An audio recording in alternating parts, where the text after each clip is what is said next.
आज एक बार फिर निर्भया दोहराई और आज एक बार फिर एक मासूम ने अपनी जान गंवाई। सब कुछ शुरुआत करने से पहले मैं आपको पीछे लेके जाना चाहती हूँ, यानी कि पिछले साल हैदराबाद में एक डॉक्टर का रेप हुआ था। सबकी जान बचाने वाली डॉक्टर खुद की जान नहीं बचा सकी। उसको न्याय तो मिला, पर तब तक उसने दुनिया को अलविदा कहा था। बस हो गया। 2 दिन स्टेटस लगाए, 2 दिन कैंडल लगाए, 2 दिन आवाज भी उठाई। बस लोगों को इतना तक ही न्याय देना है। जी हाँ, मैं उसी मनीषा की बात कर रही हूँ जिसने चलते चलते अपनी इज्जत के साथ जान गंवाई।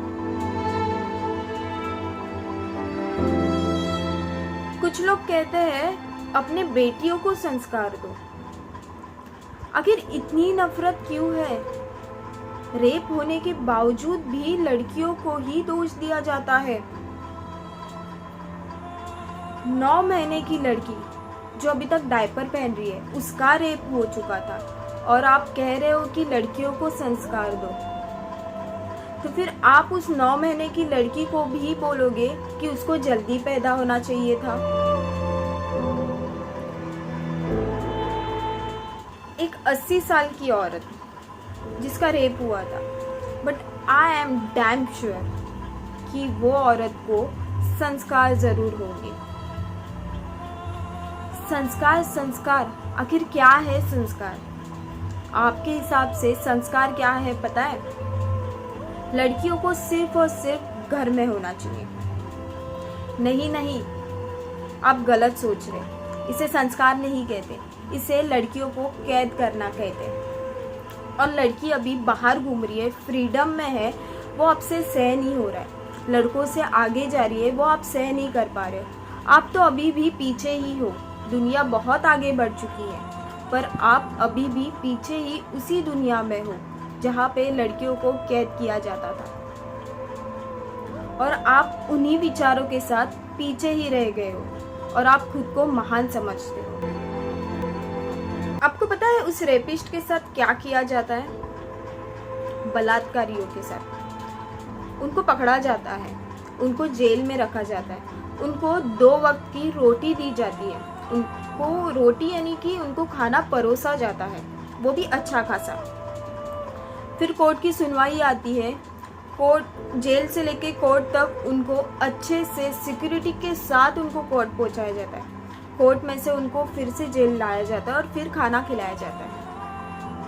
अंत में साबित ये होता है कि वो लोग भूखे नहीं मरते। भूखे रहते हैं वो लड़कियों के माँ बाप, जिन्होंने उनकी लड़की खोई होती है, जिन्होंने उनकी इज्जत खोई होती है। आखिर क्यों नहीं मारा जाता उन बलात्कारियों को वही के वही?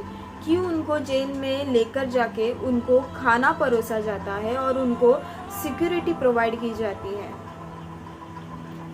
अंत में साबित कुछ नहीं होता।